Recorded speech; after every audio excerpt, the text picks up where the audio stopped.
hands together for Fanny Jordan on the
Thank you.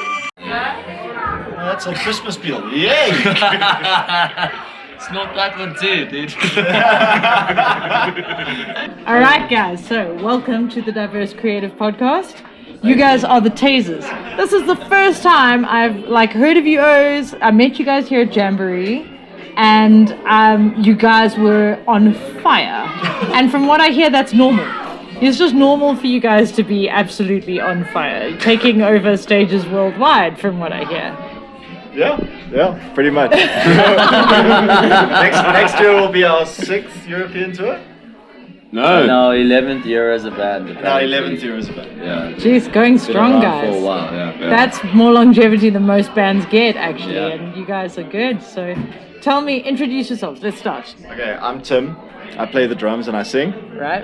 I'm Jethro. I play the drums and I sing. I'm Vadner. I play the drums and I like to party.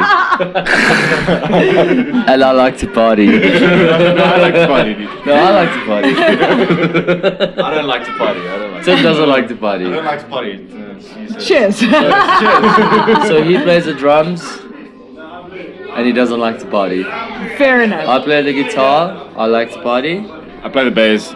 I like to party. That's good. It's the most important information on any band, right? Yeah. Who likes to party and who plays what instrument. Now we know you O's. Yeah. So, you guys, from what I hear, have been touring Europe, you've been touring Germany a lot. Tell me about how that has been for you. Coming from South Africa, you know our music scene, you know what it's like. It's kind of hard going. Like if I could sum up touring Europe in one word, it would be expensive. Honest, I like it. Whoa! This chair is wobbly. Have another beer. The boy who likes to party blames his chair. It's the chair. Always the chair. Blame the equipment. No, Europe's been it's been really good to us, but also very expensive, like you said.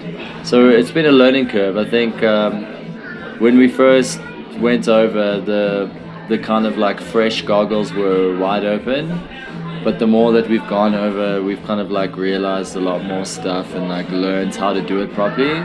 And now I think when we tour, we have a really good time. We try not to spend too much money and Partying. Yeah, still do I mean, I like to party.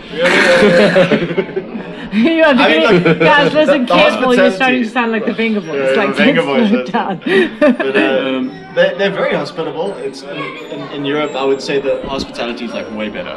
I would say yeah, they really they look feed after you. You get treated like a king. If you're playing the night, like you get fed the best food they can possibly give you. Usually it'll be like open bar for the band, like whatever you want. They kind of they'll show you around. They'll give you the history of the area. It's I suppose there's more infrastructure in place. Like the government assists them. There's these incredible venues that would just not exist if it weren't for the government, like funding. like through COVID, for example, in Germany, any venue that made most of their income from any live events. So they would submit their last 3 months of revenue before COVID hit, and the average of those 3 months, the government paid them throughout the entire pandemic. Whoa. Yeah. To keep the venues Very alive. cool. So all those venues, That's when we amazing. went, which was just after COVID, all these venues were like, oh, we just got this new sound system, or we just got this new thing. Yeah. And we're like, oh, all the venues No, they were around the jacked. world are busy dying. Yeah. But you guys have just improved Yeah. somehow. Jeez, well, I mean, that shows a dedication to Yeah. keeping arts and culture alive. No, they really They're care really about. obsessed with it. They're obsessed with arts and culture, and they respect the musos. They respect the people who make it because And it's, they value it as an important commodity, you know? As it should be. I mean, like, I really feel like those of us who make the music and make the art, we know what goes into it. We know intrinsically what we're kind of contributing to society, you know, aside from a really cool vibe. Like, we know it's kind of what's caused culture to evolve, right? It's what keeps people questioning and moving forward and growing socially. So it's really amazing that at least some countries in the world can recognize that. Yeah. well, hey, look, I think there are programs in place in South Africa. We just got the wrong skin color. You know, that's a possibility. I also... I mean, we could apply. but we I wouldn't- don't think there's that's the right there's- I attitude mean, to look, have, it's a bit of a honestly. sore attitude to have because now we're on the wrong side of history, and you know, like my ancestors were obviously the Look, antagonists or whatever. To be honest, I don't think it's about that. I think it's if South Africa is putting money towards an artist as an export, they want to export something that they feel is genuinely representing feels- South yeah. Africa. Yeah, that's... We're And quite- to be honest, like we play psych rock. What's it, There's 3 white dudes from South Africa. It's like it's sick. It's cool. Like I'm not trying to take anything away from that. It's just we're not a. Oh, Sorry, man. I so relate to that feeling. Sorry. It's okay. It's okay. I understand. I am there often. like that is my life too, so I get it. So as we can tell, Tim is the family man. All right. So that comes with some serious challenges when it Yeah. comes to being a muso and actually continuing to do the job we do as parents of young kids. I mean, when they're teenagers, hopefully they'll think we're really cool, but right now, it's not easy for them to understand what we're doing and why it takes us away from them. How does that affect you when you go on tour? I miss her a lot. I miss Sadie a lot. I miss my family a lot. He constantly does baby talk on tour. Yeah. Just to get his daily dose. I'm the dad of these guys. I'm like, He looks after us, yeah. not always. I used to be. He does. So before I was a dad, I was the law cop. I was like, where's my keys? Where's my? No, you still like that. No, I'm not You as very bad. much still I'm not like as that. bad anymore. You still don't know where your keys are, but you're sober. And listen, if he loses his keys but not his kid, then he's doing good. Yeah, it's not too Okay, bad. I'm yeah. doing okay. But it does suck. It does suck. I mean, look, it's hard. I don't. I think if I was doing music permanently, it would be a bit more like an easier kind of transition. Right. Would make more sense to the family. But because I'm working and playing music, it's a Yeah. bit of a different thing. It's so all my leave is for Music. going overseas and playing. Yeah. I think that's something that I think a lot of people don't necessarily understand, which is like all of us work full time. Like we don't make a living from the band. What the band do you do, dude? So what's your side hustle? What do you do? I make money. Honestly. Ground Skating in the grey But area. no, like the point is, all our leave goes to touring. Yeah. And touring is not a holiday. It's not. It's amazing. It's the best thing in the world. It's all I want to do. But it's Everyone's not a like, break. oh, it's a paid holiday. It's but not no, you're rest. working You don't- constantly. It's like, oh, you've been to Munich. Oh, that city's so cool. And you're like, yeah, well, I got to Oh, sleep did you for go like to this 5 really cool minutes. I cathedral? saw 4 bars. We had to set And up a and pub. play and then leave. Yeah, and then you go to the next city. And I The get next home day. from tour, and Tam's like, "You got to go to Europe on a paid holiday," and I was here solo parenting for a whole month. I'm like, no, I'm exhausted. Yeah. Yeah. Driving 2 hours a day, carrying heavy gear every day, Yeah. singing my lungs out. drinking to keep my social battery in Functional. in a position where I will talk to people and not be rude to them. Yeah. You know, No, it's definitely. I think there's always that flip side. There's this image of what musicians are and what we do. This like glamorous idea of the guys who like to party, you know.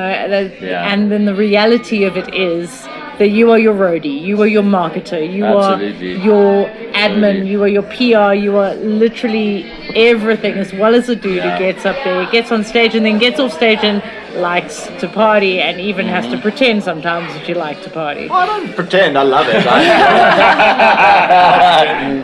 But I mean, it's still. I think it's kind of like a subconscious thing, because you want to be charismatic and cool to people, and so then you do what everyone else around you is doing, which is drinking and partying and laughing and it's just it literally is social lubricant. Like It's an accurate. something we learned, I think, from the tours is like, because in South Africa I mean, we can play different shows in different places, but it's never like a month-long tour where you're playing like 20 shows in a There's row not or enough something. places to play. So we can, in South African shows, like party after the show and like have fun with our friends and Because you don't have Celebrate 20 whatever. shows the next day. exactly. Yeah. But then when we started touring Europe the first time, I think on the first tour we partied a lot because we Oh made my so God. many good friends. And what we had to realize was everyone that comes to the shows, like that might be their one night of the week or their one night of the They're month going that home they to go sleep out. for 2 days. Yeah, They didn't realize we've done partying this for 3 weeks straight. We've done this 8 days before, and like we're gonna do this for another 2 weeks. But they're like, I really want you to drink my grandmother's foot wine. Like, That is literally that is literally a thing. And I'm like, I want to drink your grandmother's foot wine, but I'm tired. I think on the first good wine, too. on the first night It was great. It was so good. on the first Go night that we grandmother's were foot in Germany, we were playing in Bremen, Yes, and the show was cool, and we kind of got our jitters out because we were like quite nervous. It's like our first show on foreign soil. And then we went out with some mates and we met Laszlo that night. Oh my God, And we ended up like riding with him on those like scooter, the boys or whatever. We went to a bar and I think we got home at like 4 in the morning. But we were staying on a boat. I shit you not, we were staying on a boat in the canal. Right. And now the three of us are lacquer on. We've had like far too many German beers, which we're not used to, Also schnapps. and schnapps. And now we have to. on the scooter on the way And I back. bailed on the scooter, and now we have to sleep on this boat that's like rocking like this. And also we have to get up in 2 hours. So we got in at 4. I think we just put our heads down, and then our tour manager like woke us up, and we were all still very drunk, and we were like, oh God, what did we do? This is bad. Sometimes This it's is really the only bad. lessons are learned through mistakes. have to make those you've mistakes. gotta Yeah. make My those tour manager, mistakes. his name is Tom. He's one of my favorite people I've ever met. Yeah, he's he a woke up legend. that morning and he woke us up, and I could see the fear in his eyes of like, what is this tour gonna be? We do it together well. Yeah, we did it. No, I mean, we threw him in the deep end, and then everything from there was great. Yeah. Oh, and he was so good. No, he was amazing. And then we got the grumpiest tour manager filling in for him for the last week. Oh, brutal. Like the best guy to the worst guy, just like that. 10 seconds It flat. wasn't terrible. He was just. No, he was miserable. Let's just be I honest. think that first tour was literally just education. Learning. Learning. Yeah, it's A learning just school curve. fees, man. Yeah. School fees. Definitely. So, I mean, like, it does sound like a wild time. And I mean, when you listen to the stories in hindsight, they sound mad, but a hell of a lot of fun. Yeah. Yeah. Lots of fun. It's especially when you're doing it with guys that are your friends, that you've been on these journeys with now. For 11 years, you guys have been Yeah. jamming and making music. And it's like I said, I mean, I watched you guys and I watched this crowd just erupt. And it was fantastic. And my partner came legging in from wherever he was and was just like, I just got to video this. Nice. Got to catch these guys in action. So you definitely make an impact. Thanks. Can you send me his invoice details? 'Cause, if he's gonna take a video, he's gonna have to pay us. But you're gonna pay him for his services. It's part of the podcast, guys. It's B-roll. It's one for one. Now we equal. Now Okay, we're even cool. Stevens, right? Cut to the B-roll. So as far as playing here in South Africa go, like, do you guys play and tour around South Africa? Is it something that you do fairly frequently, or is it mostly focused now overseas? Are you another one of our bands that we've exported No, unintentionally? If we could play a South African show every single night, I would be the happiest person on the planet. Something I think I'm very proud of. He wasn't in the band yet because we had a different bassist, but we have played Opi Kopi twice, which Nice. I think is cool. Haven't we played it 3 times? No, I think you were with Pollinator. You played with Pollinator. yeah. But we were around when Opi Kopi was still a thing, and we played Opi, and that was a Played big Rocking the highlight. Daisies when it was still rocking. Yeah. Yes, before it became a non-rock festival.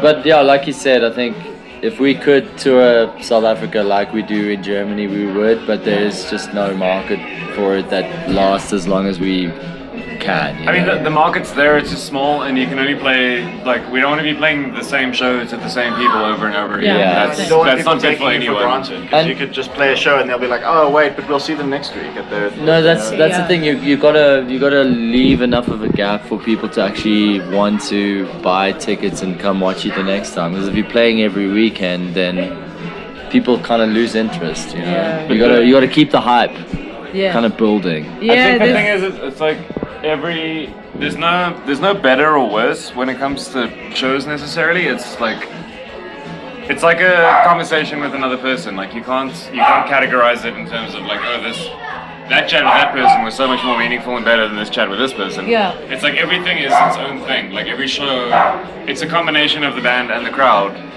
and it'll always become its own thing. Which everyone that was there experienced, and then it's done. It's never going to happen again. Yeah. Yeah. So And I'm so glad you brought that up, because I say that so frequently that like there's like crowds don't understand how important they are. Yeah. Not just Yeah. because they buy tickets, but because their interaction changes that show Yeah, totally. based on who showed up and how they Totally. are. So they're the 4th member of the band. yeah. My Like, God, my dog, I want to can play strangle the him. songs. We can play the songs the exact same way every single night, but based on what we get from a crowd, things change. Yeah. And we try to keep things as loose as possible because, like, I've said it before, but we never want to repeat a show. We never want to play the same show to like the same person. So we take what the crowd gives in and try to respond to that. Yeah. It's We're like a structured jam band. I think that's like the best way to put That's it. actually, yeah. So we have structure, but then within that we kind of like Play a bit. get to freewheel and just enjoy ourselves, and then like sometimes We try and make I each other laugh on might stage. go a little bit further down the line, and then these guys have to pull me back, or like you might have one too many. he's being so nice, dude. All he's trying to say is Tim likes to keep us on our toes. We're always looking at each other like, where's the one? Where's the one? Because these roll lasts for like 8 bars. Gotta learn to count, guys. Come on. Yeah, you gotta learn to give us the one there, pal. No, you just have to keep counting. I'm there, bro. It all comes down to like if you're not having fun on stage, the crowd's not gonna have fun. Yeah. You can't Yeah. lie to a crowd. Like you gotta people throw a smell that couple from a of- mile It's away. authentic, yeah. You gotta show that authenticity. That's the main thing, and I think we do when we play. Yeah, I mean, we enjoy it. We'll change lyrics up to make each other laugh. Like, there's one song where we sing "Systematic," and we're like, Maybe don't Something say else. that. yeah, we sing something else. Something rhymes with "systematic." You can. Figure it out. That's Figure it our out. quiz for the night, guys. Just so you know. Figure out what What rhymes with with systematic. systematic? Whoever can like name the exact phrase that rhymes with systematic that we do, I'll give them a free vinyl. Yeah. Oh, free vinyl. That's expensive. Yeah, bro. Are you gonna pay for it? Nice. No one's gonna get it. They're gonna get Okay, challenge, guys. The Challenge challenge is What on. if I get it? Do I get a free vinyl? Vinyl for you. I know the words. So, on the note of vinyls, recorded music. How you guys obviously, if you have a vinyl, you got recorded music, right? Yeah, we So- have actually a lot of recorded music. That's amazing. We've been recording music since 2015, eh? Yeah. Nice Yeah. going, guys. We have like 4 or 5 EPs and 2 full albums. She's good. That's a Yeah. good haul of songs, man. Yeah. And I mean, that's a lot of writing as well. So when it comes down to writing as a band, is one of you more like dominant in writing lyrics, or like is it a shared event? Every single song is different. Some come from, you know, jamming together in a band room during practice where, like, literally two songs on our last album started as jokes during soundcheck. Where we were trying to make each other laugh with a stupid riff, and then that became a thing. Or like Jethro and I would get together and sit down and like actually work on some riffs or stuff. Or Tim would come with a full song. Or like they all come it's from always different. Yeah. That's amazing because that keeps it really dynamic, right? And Yeah. like obviously you guys have a flavor that's you as a band because you all then put your pieces in. But I mean that really keeps. We the found whole common set. ground with our tastes, that's for sure. I also think so. We all have our own influences that we draw from, and we bring our own thing to the table. But everything kind of gets filtered through. Like all the recorded music that we have was like produced and mixed by Jethro. Right. Okay. Yeah. So he's got a very clear, you know, idea and a vision of kind of what fits in Tazers. Yeah. So yeah, whatever me and Tim can What bring, we're kinda no going matter for, how like out there it is, as soon as it goes through that filter, it makes sense and it fits and it locks. Right. And I think that like sort of that core goal that's like held together from that thing is what. It's like I think a song from the first EP stands next to one from the latest album. Yeah. And you'll still be like, oh, this is the same band, this is the same Yeah. feeling. I think the other filter would be live performance. So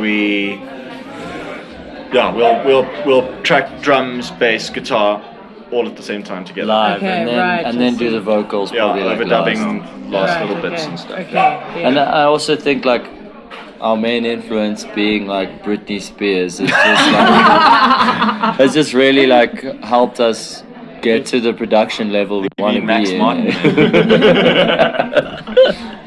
But like when we Toxic's like a when we're banger. preparing It is to, a banger, bro. No, don't you Common talk smack about ground. Britney. Yeah, dude. don't I'm saying You're trying to be funny here, bro. no, I'm saying I'm producing music based on her tunes, but Yeah. no. Okay. Like when we're preparing to sort of record an album, we don't overwrite the songs before we go record, Okay. because we want to kind of leave room for accidents, you know. So Yeah. we'll have a Happy very rough idea of what Yeah. we want to do, and then we'll be all three of us in a room together where we can record that, and then we'll do it 2 or 3 times, and then as soon as we're like, cool, that was it, we got it, and then we have to like afterwards go and learn how we did that. Yeah. Like that was cool, guys. How we doing again? How the hell? Like what the hell did you play, bro? You usually just screw yourself, dude. Making the weirdest fills and Well, rolls. because Yeah. we'll do the tracking without the vocals, and then I'll have to sing and play the drums. Yeah.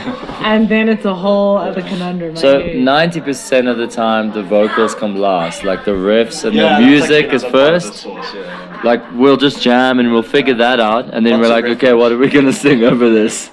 It's like The music we sounds need so words. cool, guys. Yeah. It's a 10-minute instrumental. Yeah. But then every now and then a song just comes where it's kind of its own thing, you know. As a whole Like thing, It's been written all together. The demo is pretty solid. Is the final version, yeah. Yeah. I mean, it's amazing that you guys have really sort of got that ability to record like that, like all together. Like, you know, when I record, the studio that I record in is a small space, and like as much as we fit every instrument in there, it's still like it would be impossible to record the kit and you know the guitar. It just would be like an impossible task. Yeah. So we have to do it in pieces, and I mean, like also having someone who's sort of integral in making the music as production is, I think, actually really like valuable, you know. Yeah.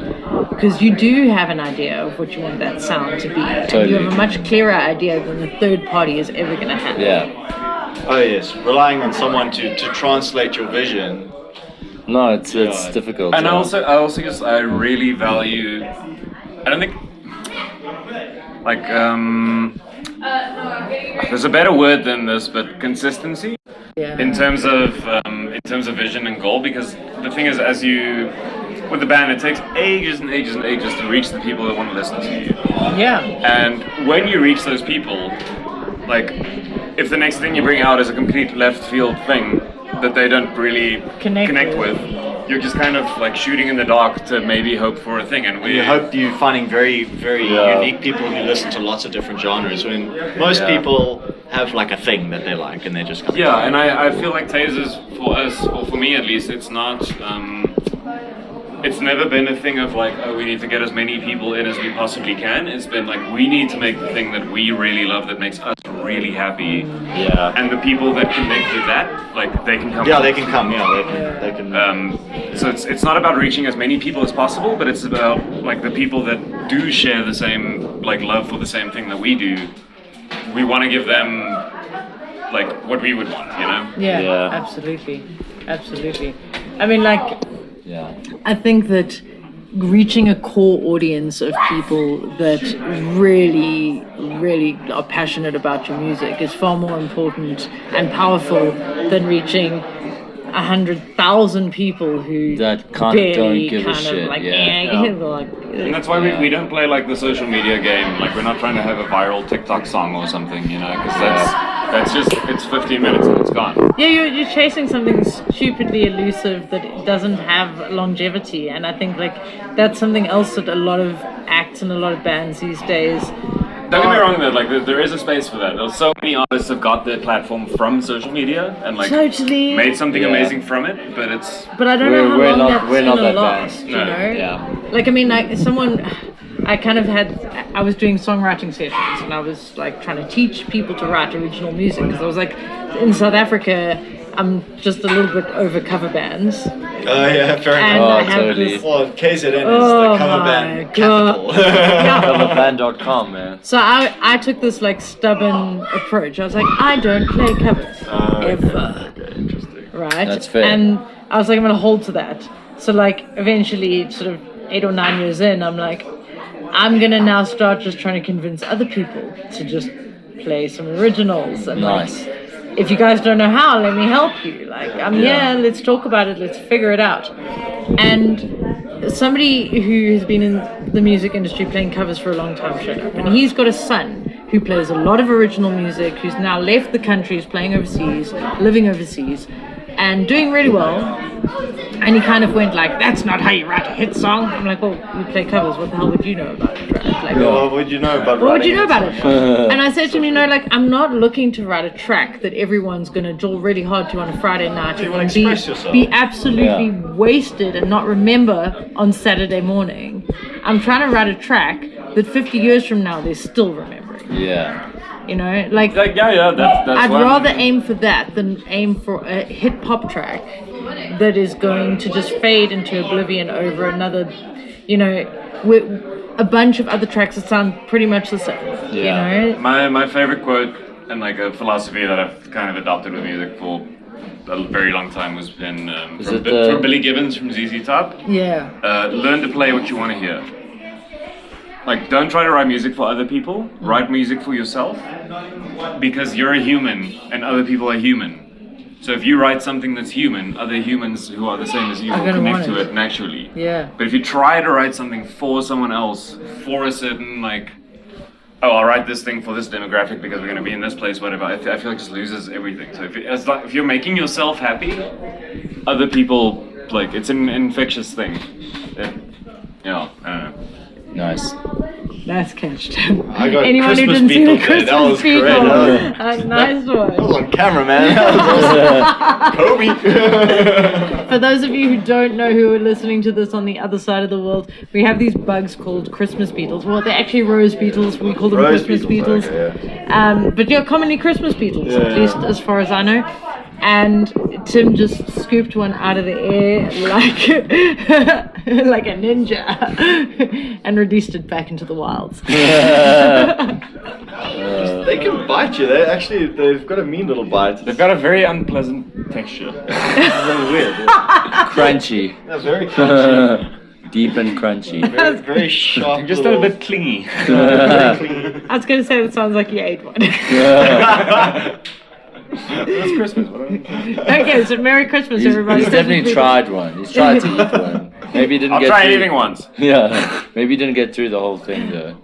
Oh man, As a I've got homeschool kid, I can tell you that ants are very acidic. ants very acidic. Yeah, and flying ants don't taste like peanut butter. No, they don't They taste don't taste like peanut butter. So now we're letting in some serious secrets about South African culture. The peanut butter myth is actually quite a big thing. I think a lot of people. I've never heard of this. Really? A lot of Flying people ants think taste flying like ants peanut taste butter. like peanut butter. Yeah, it's a myth. Eh? It's a total myth, dude. Someone's big brother like accidentally Told started a the whole lie, thing. and then now the whole of The ultimate. South Africa thinks after this podcast, the whole world will think this. You know, there's going to be people in Ireland who are like, flying ants taste like peanut butter. I don't even think they know what that is. Oh, Do there's they get flying ants? Dude, there? ants are everywhere, man. No, but flying ants. Realistically, probably not. What? Ants with wings, Paul. propagate that way. No.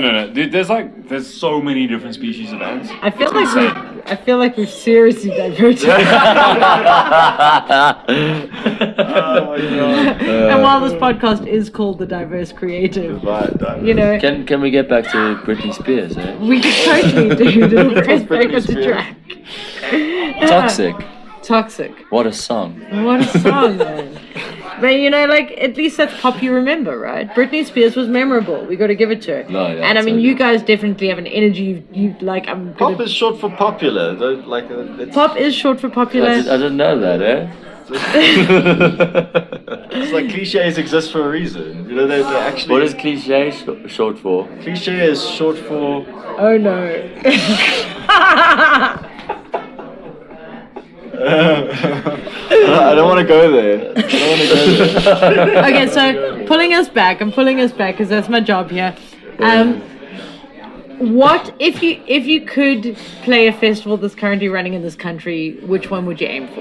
Rocking the daisies. Rockin'. I'm gonna laugh. Rocking the Tazers. Oh my god. So I like the remix. Yeah. That's a Rocking good the one. Tazers. That's a good one. Now you're gonna pay me for that. I'm joking. I honestly, both Endless Days and Opikopi, I wish.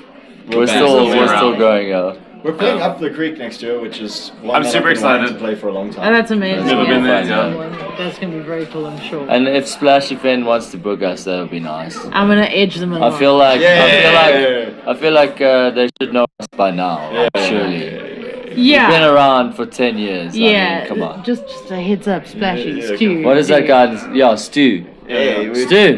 Hey. As in, it is possible he could watch it. So.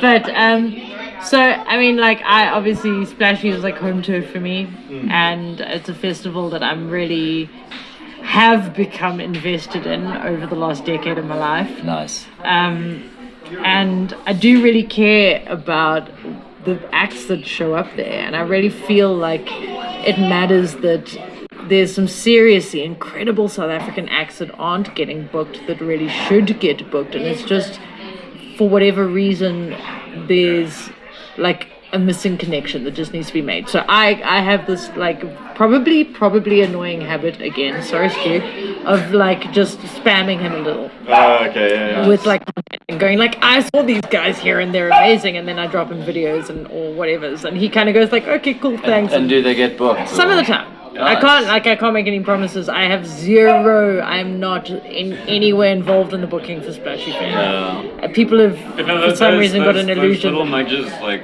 They help. Yeah, they do Yeah, help. and I think it's another thing about our culture in this country, and one of the positives about our culture in this country musically is that as bands and as artists, we back each other up. We don't, we don't have like band turf wars that go down. We're not like, even in the hip hop scene in this country, it's like all love, man. Yeah. And I think that is one of the like really positive elements that we still hold in this country, is that we all, and maybe it's because it's so hard to really make music diverse and make music work here. That we stand up for each other, because like those of us who are still going after a decade, you're like, dude, I'm here for you. Yeah. I'm here for I'm you. so I got sorry. you. trauma bonding is a real thing. It's a real thing.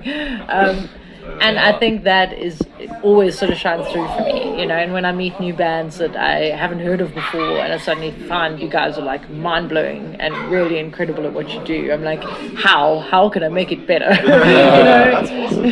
Which I mean, we feel the same way. Like whenever we're in Europe, whenever we meet a new like sound guy at a venue or whatever, like the first thing we always do is kind of try to introduce them to as many South African bands as we can. Yeah. Like whenever we have any agency over, like Share the gospel. what's on the playlist before we play or something, it's like we'll load it up with South African bands because like there is so much talent in this country. It's incredible. Yeah. Really. I honestly feel like the amount of talent out of this country is disproportionate to the population. Like we have so much, but it's so hard to share sometimes. Yeah, it's And very hard that to can get be it out very there. frustrating because, like, for example, like one of my favorite bands of all time is Beast. Okay. You can't like you can play them the song, the recorded song, but like if someone hasn't seen a Beast show, they don't get. They don't. It doesn't do it It doesn't do it justice. justice. And I like, haven't seen Inga Beckman on a stage doing that crazy high voice that she No, but even besides that, they have two bassists. Yeah, two basses. Jeez. No guitar. It's just like that Two bass, music one doesn't plays work. like mid-range bass and the other one does low bass. And they have they fuzz haven't pedals. It's crowd surfed to black insane. math. You know, they'll never understand what that feels like. But I mean that's also just the like the eternal thing with like a live show will never be able to be recorded. Yeah, it's a true story. It's a different animal altogether. But I just want all the bands like that I love so much to just be able to play to the people that I know would appreciate them. Yeah. And there's a lot in between that happening, you know. And distance and Yeah. like the fact that the cost of a plane ticket from here to Europe is significantly more than the cost of a plane ticket from Europe to here, just based on exchange rate. Yeah. You know. More and the government pays for their flights and we have to pay for our own flights. That's, Yes. I think we're also biased here because we like rock music. We're rock and rollers. Yeah, of you know? course. Like, we're a niche minority in this country. Yeah, so We like rock music and Britney Spears. Yeah. I mean, what beautiful contrast. But I just need to throw point it out- out to my girl Christina. Thank you. I'm with you on that one. Personally. Oh yeah. Oh, God. But the thing is that the bands These are that your we're trying to. The point I was trying- Who's your one, eh? Katy Perry. Oh God, I can't come. Avril Lavigne. I can't come up with a sarcastic enough thing to say. I'm not being sarcastic. No. I mean, Christina. I think I would have to go old school. I think Dolly Parton. Oh yes. See. Nice. Way to make me look bad. Yeah. Christina Aguilera, bro. Come on. Nah, she slaps, dude. She wrote "I Will Always Love You." You can't beat that, man. I'll always love you too. Aguilera. That's Celine Dion. No, it's not. What are you talking about? "I Will Always Love You" is Whitney Houston. She made it Oh, famous. yeah. But Dolly It was Parton actually wrote written by it, Dolly Parton. and her Damn. version is incredible. So he was serious. You could tell, right? Because he knows. He's got some facts, backstory man. there. Like, Name one Christina Aguilera song, pal. Toxic. No, that's Britney Spears, eh? California Girls.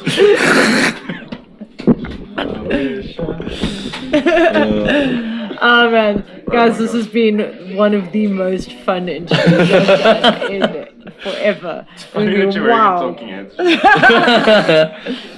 So, where are you headed to next? Like, you're here at Jamboree. I find you here at Jamboree, and as people will have learned by the time they watch this interview, Jamboree is a mishmash of the most unexpected. Everyone Yeah. from like 4-year-old kids through to the Tazers and Doc McLean. You know, like there's a really diverse bunch of acts that have been on the stage. First time we Yeah. ever played in a band together was on that stage. So there's a reason that Jethro is here, beyond like tasers or anything. Beyond Britney Spears. Yeah. So you interviewed him earlier. My dad is Robbie Locke, and he and Rick started this 8 years ago. 47 years ago. No, they just didn't update the signs. This is the 48th one. Yeah. So Jethro and I used to run They're around here. We confused. were like little teenagers. I was learning how to ride a bicycle here when I was like Yeah. a lighty, and Oh. basically being brought up with music. Yeah. Yeah, you reach a point where you have to pick up something and start doing it. You Like know? you can play guitar, but he still can't ride a bicycle. Yeah, so I decided to put the bike down and pick up the guitar. I but did the same I thing. wish I learned how to pedal. It would have been nice. It would have been a good step before putting the bike down. You got some Yeah. pedals there. Oh yeah, I can pedal, but I can't pedal. Different kind of pedals, Yeah. man. But you know, it's an amazing thing. I was saying earlier that this has become like a heritage in a sense. You know, it's like unintentionally handed forward Oh, just yeah, through totally. sheer experience. Yeah. And it has for me been like a really refreshing thing to go from being like, you know, focused on how much is the show going to play, how many people are showing up, like the logistics. No, it's more of a the cultural show. experience. And just yeah. to play because Where it about doesn't connection, matter how many and it's people about- or what's happening. It's just because you want to be No, you're here enjoy to connect yourself and be with connect. your family and laugh and have a good time. I mean, that's originally what music was for. Music was never invented to make money. No. It was making money was a side effect of life. There was a time when Yeah. people used to sing to like entertain themselves rather than like try to impress other people. You know, Yeah. it's supposed They to did be it just for an themselves, act of yeah. joy. No, or an act of trying to look cool in front of the other girl across That hot minute. Yeah, that hot chick across the So road. I suspect this interview is coming to a end in a few minutes. So what we're gonna do is I just want to know, for you, like, okay, two questions. One, when it comes to Jamboree, do you see yourself taking over, in a sense, from your dad? You know, do you see like your part in this continuing in the future? Absolutely. I think Rudo, which is Rick's son, Yeah. and myself and Lev, which is my brother, the older brother, we've had a brief discussion about how we're not going to change anything. We're just going to try keep it the same vibe, and hopefully we can maintain the same kind of vibe, I guess. I don't know. It's Having sat It's with hard you to say. guys and hung out with you guys for a bit, I suspect the vibe is only going to amplify. The cool thing that happens at Jamboree with me, for example, because I met them later, like they've known each other since they were 2 years old, but like I met them later in life, and I came in here like as an adult who had never experienced something like this really, and it's once you come into a space like this, you get so much out of it that you almost feel like this intrinsic, like, not responsibility or need or something, but you just want to contribute to it. It's like a desire. You just want to. I want to help this thing. I want to make it better and like make sure that it keeps going. And I think everyone feeling that same way is what keeps it what it is every year. You know? I totally agree. And now, as far as the Tazers go, where would you guys like to go to next? Do you care, or is it just like it goes where it goes? I would really, really love to play the Texas kind of psych rock scene, like Austin Psych Fest, and where all the like really insane psych bands kind of come from. Like, I think to do for me that would Australia be as well. that would I was be about really to say sick. Australia. I would really love Mexico. We would really want to go to Mexico. Oh, that's cool. We've learned from some bands that we've met while we were on tour that apparently the rock and roll scene in Mexico is just massive. Yeah, They love it so much. that's It would be accurate, sick. yeah. And we're looking forward to Jamboree next year, I guess. Yeah. And hopefully I'll see you And guys Jethro again. actually does his own festival as well. Oh, what? Yeah, Drop no. that in there. Called, that 70s That Fest. 70s fest. Oh, that sounds cool. Yeah, it is cool. That sounds very cool. Yeah. We always try and bring out like a cool psych band from Europe, because the That's government amazing. pays for their flights. So Bonus. bonus. So, in that case, where can people kind of keep up to date with this info? If you wanna show Instagram up, is the where are you best gonna place. Follow us on MySpace. We're super active there. Pornhub.com. Gmail. Instagram is definitely the best. Yeah, but we're on basically everything. except TikTok. Sweatyjetty@gmail.com. Drop them Give a that out there, message. bro. But yeah, okay, fantastic. So everyone who wants to participate, who wants to come and check you guys out live, who wants to know where your shows are happening, or where that 70s fest is happening, Yeah. or when the next Jamboree is going to be, like, I think Instagram's probably the Instagram. place to go. Instagram, Facebook, like all the. All the Yeah. streaming We We sites. do. Yeah. We're also on bands in town. You can like put your email in, and you get notified when we have Oh, that's cool. shows. So I think if you're lazy and you don't want to check Instagram all the time, you can just set that up. that's good to know. Yeah. That's good to know. Well, guys, it has been amazing chatting to the three of you. Thank you so much. It's been a while. Thanks for having us. Every second. Is that the camera there? That's the camera there. If you're watching this, come to the Clarens Inn Backpackers. It's a bloody amazing time, right? Yeah. Britney Spears is playing here live tomorrow. We'll see you there. My name isn't Britney Spears. Really?